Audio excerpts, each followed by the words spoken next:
Kevin, are you a RuPaul's Drag Race fan? Mother, of course. Then make sure you are subscribed to the Reality Rundown's official Drag Race recap podcast, The Tuck. Oh. Every week, our hosts recap the latest episodes of Drag Race, from the drama in the workroom to the fashions on the runway. Serve it, baby. We discuss it all. So make sure to subscribe to our podcast everywhere you listen to your podcast, and don't miss out on new weekly episodes. You better, bitch. Get into it, sisters. Hi, everybody. It's Dolores Catania from The Real Housewives of New Jersey, and you're listening to Rundown Media. How you doing, mis amores? This is Cynthia Lee Fontaine, all the way from RuPaul Drag Race, The Crazy Cuckoo, and you are watching The Reality Rundown.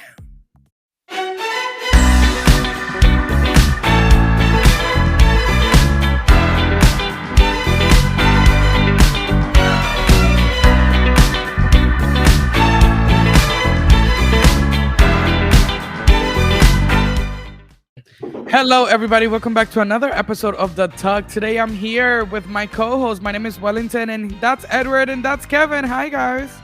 What up, baby? How are you guys today? How are you doing? It's a new week at the Tuck, and I'm ready to fucking give it to the girls. Give Girl. it to the girl. Last week I was a little too spicy with Drag Race, and I think it gave me a hemorrhoid because my fucking ass, I literally feel like I'm sitting on a hot stone right now. Like, so today we're actually sponsored by Hemorrhoid Master. Product placement, is it focused? Yeah, I'm just ready to talk with my sisters and just soothe these hemorrhoids. 'cause Yeah, no. they're eating at me. You're like doing the work that needs to be done. You know, like you're doing this. I'm not. He is. Right. This is the halftime report where we give you the latest news, hot topics, trending topics, social media battles, you know, everything that's going on in pop culture, social media, queerness, anything. Halftime report here with the Tuck. We give it to you. Here we go. Are you ready to talk about some hot topics? How you doing? How you doing? I'm ready to roll, baby. I feel like there's so many hot shit going on right now. I feel like the first one. I mean, are we doing on all ranges? We're doing things on all ranges. We do have. Why? What was it? What was it that you wanted to mention? Well, the first thing that came into my mind is I'm so happy that we can come here, say as much shit as we want to, talk about. Mhm. Because Twitter now has this damn limit on how many posts you can see in a goddamn Oh my day. god. So that has really been annoying because I feel like one, it's stopping us from being in the end. Like if you're not in the end, you're not getting the full scoop, and that's Yeah. why you need to watch the Tuck. So Yeah. that's my first thing I wanted to My pick porn up. Twitter is at a fucking all-time hiatus right now. It is affecting my rent, my livelihood. So Elon Musk, if you could hear this, you're a dirty ass bottom. But I'll No, take that. literally. Pig bottom. No, but for real, because honestly, the fact that what the fuck is a rate limit? And who gives a fuck? Since when do you limit the amount of posts that people see? Like what is That that? concept to me was just brand new. And also the fact that even verified people, because I'm verified on Twitter, but even verified people can't even see everything. It's also a You- cap of 6,000, Which is bullshit. which it doesn't make sense. So no one on Twitter can see everything. I don't know. I just find it funny too, which takes us to our next topic. That think about it. The Supreme Court just ruled that any store owner can discriminate against you if you're LGBT, and then they suddenly stop a platform where, if you think about it, it's easy for us to talk and have conversations if we want to go on protest, if we want to give resources, if we want to give different ways of overcoming the situation, whether it's like mental health tips or whatever. I feel it's happening at a very convenient time. And Elon Musk, I see you, bitch. The Supreme Court rules businesses can refuse to service LGBTQ plus customers. Businesses can refuse to serve same-sex couples if doing so would violate the owner's religious beliefs, the Supreme Court ruled on Friday. Why this matters: the court has significantly expanded LGBTQ rights over the past several years, but now it's carving out some exceptions. The case concerns Lori Smith, who was a Colorado web designer who wanted to create and sell wedding websites, but not to same-sex couples.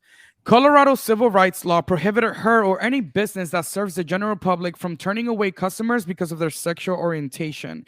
And I think that that's, if I am in a same-sex relationship and I am want to get wedding photos, and I hire any person on Instagram that says that they're a wedding photo business, and they say, oh no, we're not going to service you because you're a same-sex, like, that's fucked up. I feel like business is business.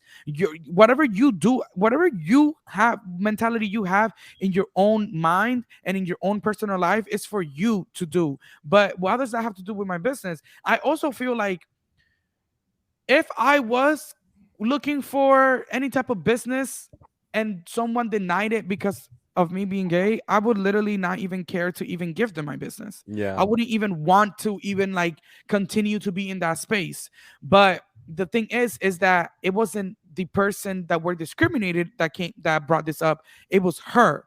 She brought this up and she sued and basically said that she shouldn't be forced to service anybody if they're gay because of her religious beliefs.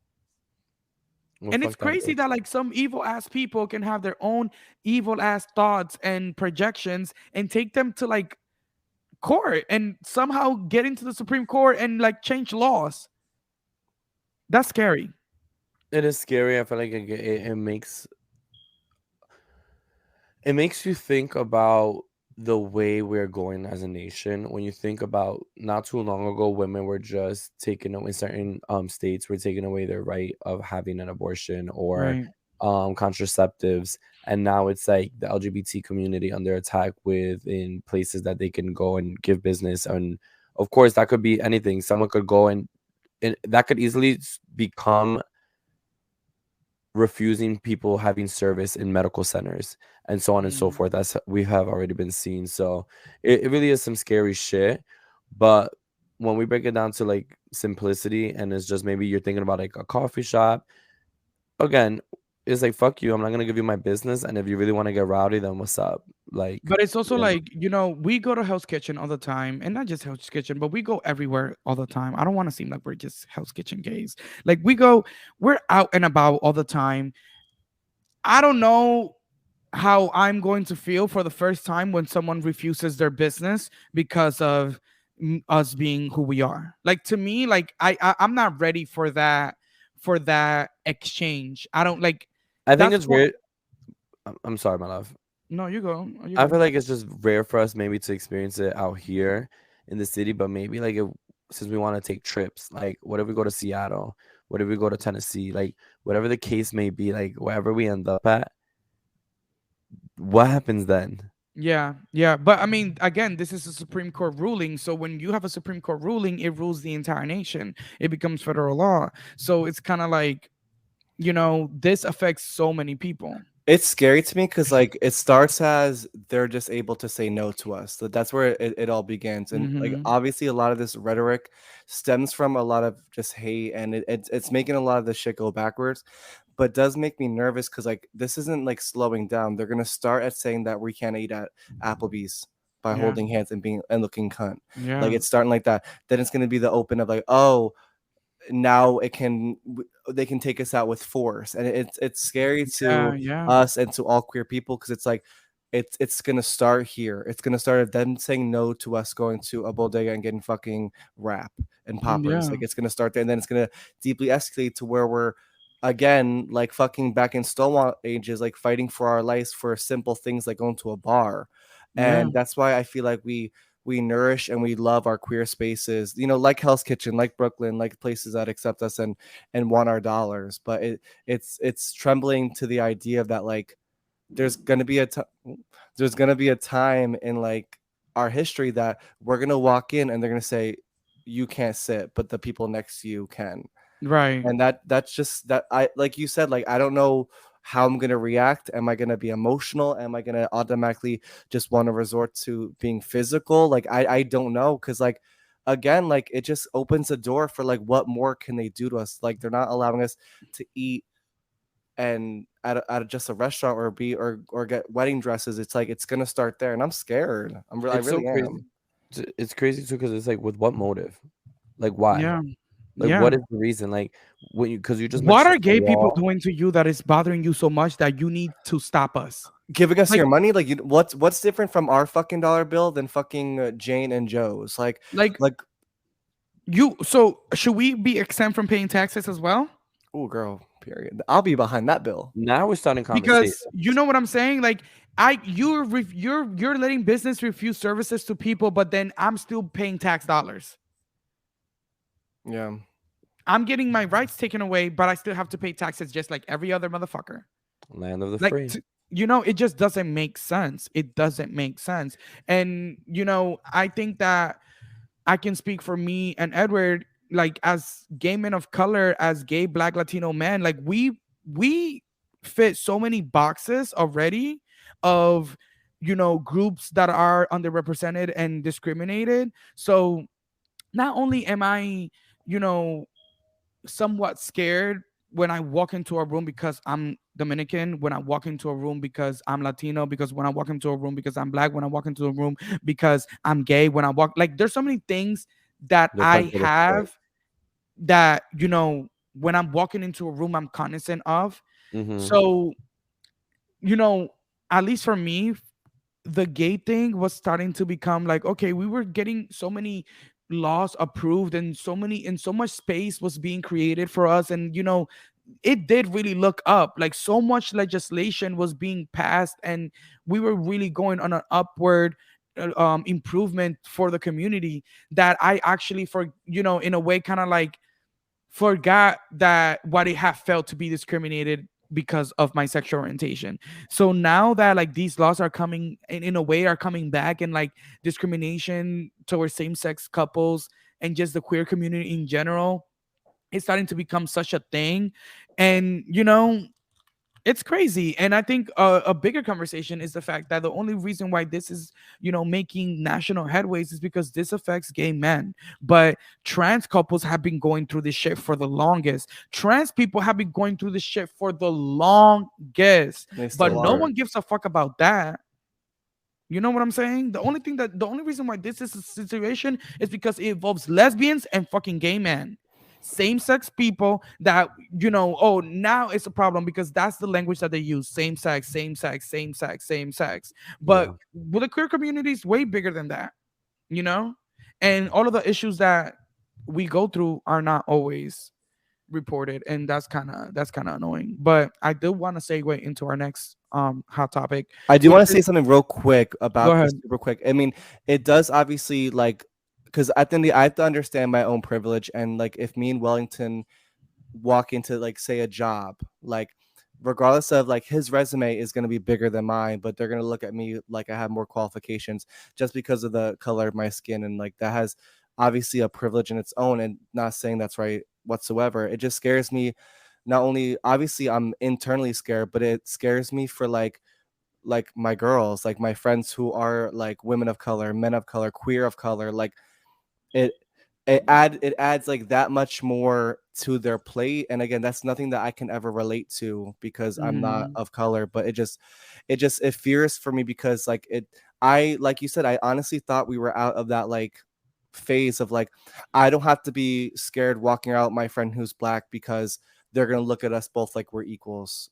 Systematically, it shows that we're not from the government, but now it adds more to my friend's plate, which adds more to my stress, and it makes me feel like, what, as a queer person that is white, what can I do to advocate? But now I feel like, damn, like now I can't even advocate for my own other community. Like how do Right. I utilize my privilege in a way that not that benefits my friends and my queers of color? Like it scares me because I don't know the same fear as both of you, and Mhm. I'll never be able to feel that. But like it saddens me to a way that like I don't know. It like even you talking about that kind of got me in like a weird spot because I'm like, I can't experience that, and I really can't imagine that. It probably feels fucking Well, we terrible. definitely on that point is like we have more things in common than we do not in common. So it's like right now what we have to focus on is not dividing our focus. Right now our focus is fighting for our community and Absolutely. understanding that, you know, all those colors is what makes our rainbow, what makes our progression flag. And it's like that's what we're doing now. We have to stick together. This is when it matters most. And we're gonna rock and roll. Yep. No, we don't. One thing about our community is we don't let down without a fight. So bring it. And I will be fighting And at Applebee's if they say my sisters can't sit. that is a perfect segue, because even though laws are being passed and things are being, there's other court rulings that are making headway in a positive way, because a federal judge has temporarily blocked the enforcement of a new Florida law aimed at prohibiting children from attending drag shows after a popular burger restaurant that hosts the shows sued the state of Florida and its governor Ron DeSantis. So the U.S. District Judge Gregory Presnell, shout out to him or her, I don't know who, I don't know their pronouns, but shout out to that person, issued a preliminary injunction on Saturday in response to the lawsuit filed last month by the one and only Hamburger Mary's. The Orlando restaurant, which me and Kevin almost went to because we didn't wake up that day. Yeah, we for woke drag up at race. 3 p.m. The Orlando restaurant's owner alleged in the suit that their First Amendment rights were violated after DeSantis signed a Senate bill into law. The measure will prohibit admitting children to certain drag show performances, which is stupid because so many, like, if children have been raised on drag, whether you like it or not, whether it's the drag that you see at bars or the drag that you see on your TV, or it's the straight actor that got into drag for a movie role. Children have been raised on drag for the longest, so stop trying to make it Everyone seem like is. this is something new. And I quote, "This statute is specifically designed to suppress the speech of drag queens performers." In the words of the bill sponsor in the House, State Representative Randy Fine, 1423 will protect our children by ending the gateway propaganda to this evil drag queen story time. So that's what the bill that the Republican senators put into place. So Hamburger Mary said, "Fuck that shit. That fucking bill is a fucking violation of our First Amendment right," and they filed a lawsuit against it. And because of that lawsuit that they filed, a judge was able to basically stop the law that was prohibiting drag queens from accepting children, for their drag shows. So shout out to Hamburger Mary's. Shout out to Hamburger Mary's. Shout out to Mary, Mother Mary. The owners of Hamburger Mary said in a statement posted on Facebook that they're happy that Presnell sees the state's new law is an infringement of First Amendment rights. And they said, "I encourage people to read the court's injunction every page and understand the case and put the politics and fear mongering aside." I agree. I think that as gay men, we need to really, really read shit. Like, we need to stay in the know because shit is changing for us on some Yeah. real shit, and we need to stay in the know, and we need to vote. We need And- to and- vote. And to that point of voting, I feel like that's what makes it so crazy to me, that if you think of how many school shootings there have been recently, this is all smoke and gun and mirrors, bitch. Like, they're just trying to cover up their bullshit. Why don't they put this focus and this pressure on gun laws and the way that kids are getting shot up on school grounds? You know what I mean? This is all to take our focus off of that and paint a bigger picture. On top of that, election season is about to be coming up. People are about to starting their campaigns. And to Wellington's point, be on the in know, share the information to one another, and just like, protect your sis, protect the bitch right to next to you. It's just crazy to me, the whole ideology of like banning this thing, because like when you take away things like that, it just takes away the whole idea of visibility. Like, now you're more focused on a kid, a 7-year-old boy being enthralled at a drag show, at a drag whatever read with a drag queen, and this is a moment that's a big coming of their age and a big realization of their life. But then again, you care more about that and you want that abolished. But then when an elementary school gets shot up, it's like, oh, what could we have done? Fucking ban the fucking guns and fucking make gun laws a lot more strict. But no, it's Right. like it's disregarded when it's something, again, it's just attack on Like, the Republicans LGBT. always want to tap in when it's shit about LGBTQ plus or Yeah. shit about race. But And whenever it's shit that it's literally most of their people doing the fucking problems, they always want to turn that a fucking blind eye on that shit. And I don't it's want irritating because it's like, again, it's like, what matters to you? Like a fucking parent safe, no alcohol, and you have just a fucking drag queen reading an elementary school level book to elementary school kids is so fucking preposterous and devil warranted. But then when there's a school shooting the next day, it's like, oh, like we'll make Lots of gun kids. laws more strict next time. Like there's no next time for those kids that dies in those schools, but you don't give a fuck about that because you're still gonna keep those same fucking stupid ass fucking laws intact. Like it's like Right. it's like what the fuck are we putting our pussies to? Like what are we Yeah. like we're putting our tax dollars to fucking the government to care about things that don't fucking really matter. Like And like the reruns of it. It's like we've been having this fight since Stonewall days. Like, why go backwards? Why like change something that is having no negative effect? You know what I Right. mean? It's like we're finally getting to this place, and obviously there's still issues in the system, but we're getting to this place where we're able to feel like equals in the fucking sense of society. And it's again, I think it's just all an act to cover up other bullshit and bigger problems that we have that I don't think our government's ready to face. It's And it's frustrating.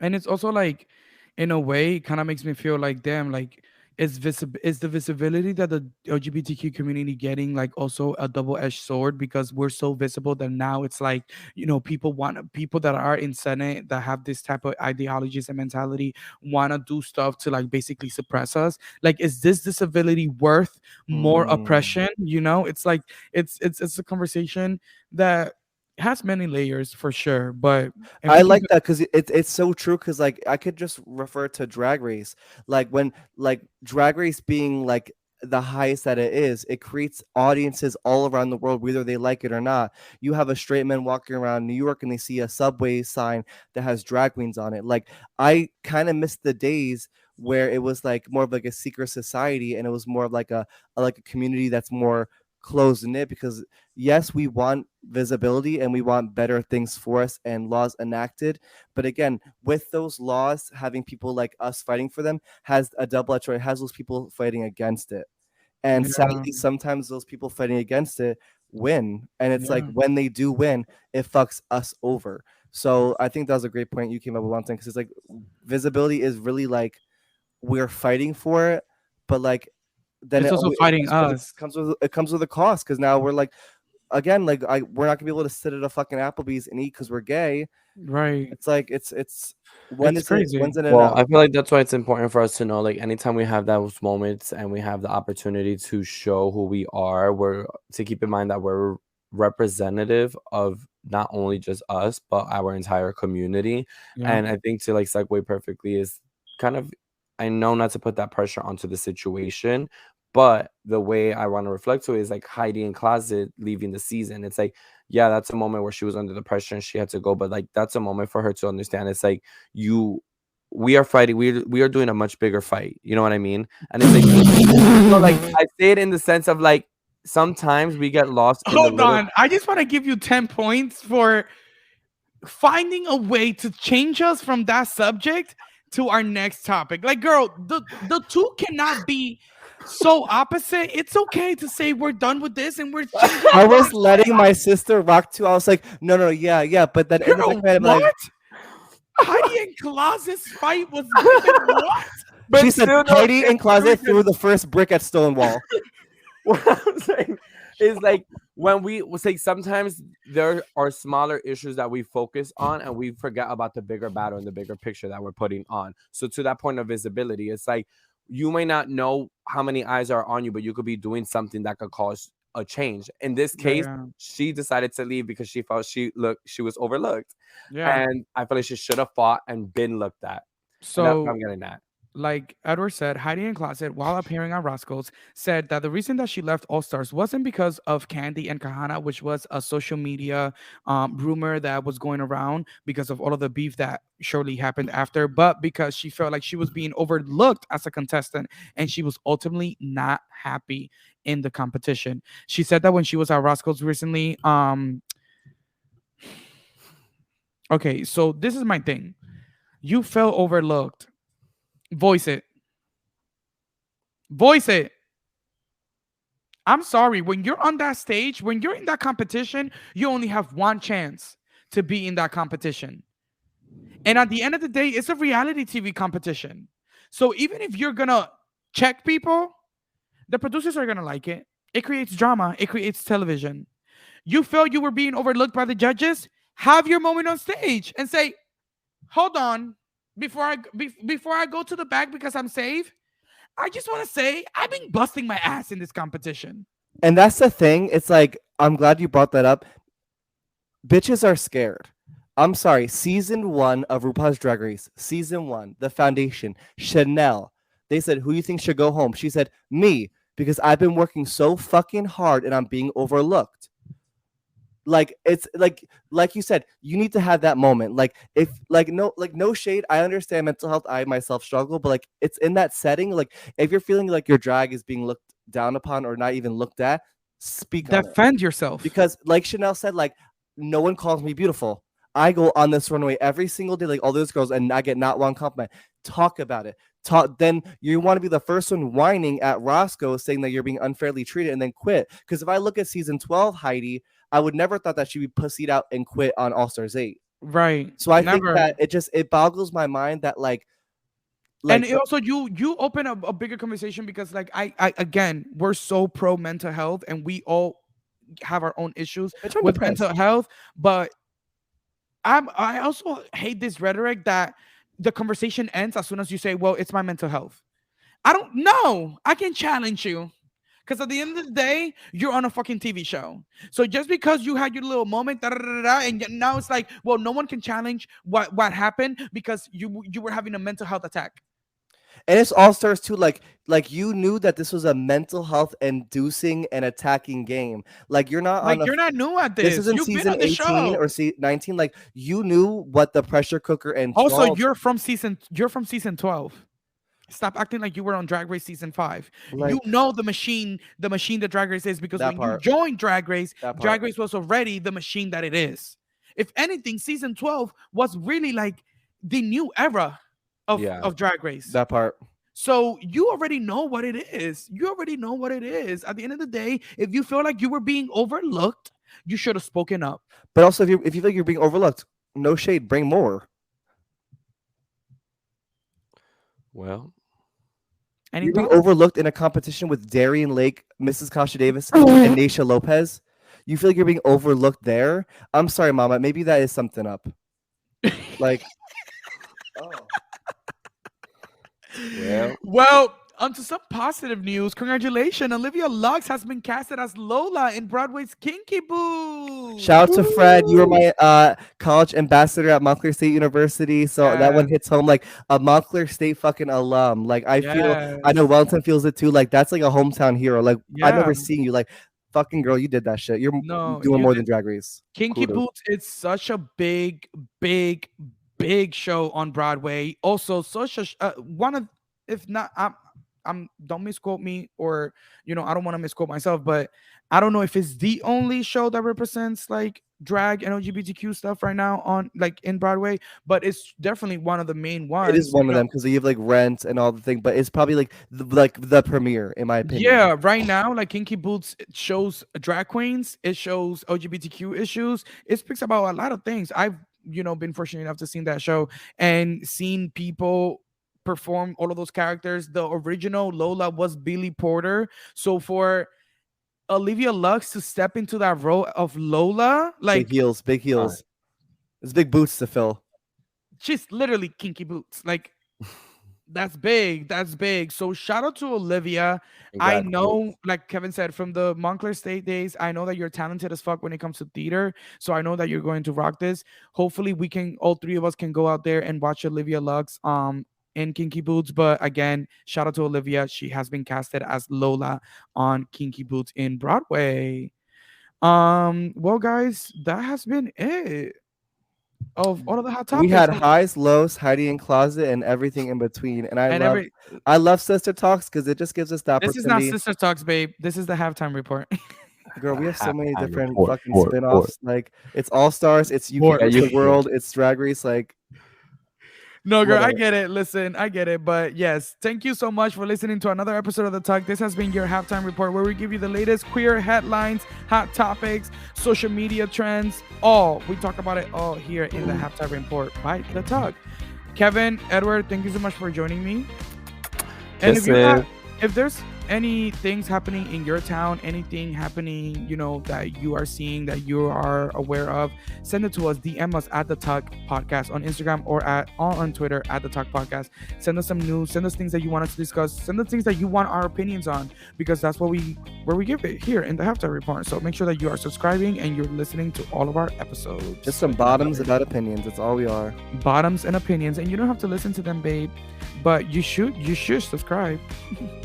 Opinions are like assholes, and our opinions are just tighter. Honestly. I Well, catched it. I'll see you next week. Love you guys. Bye. Love y'all.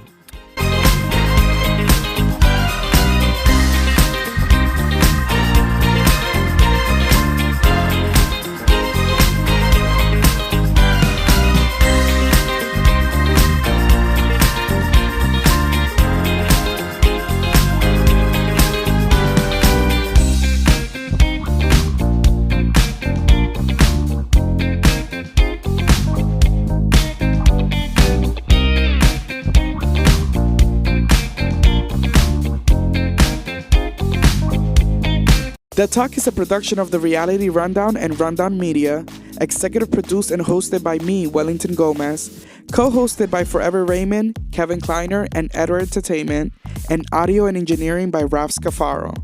Make sure to follow us everywhere at The Talk Podcast to stay updated on our show.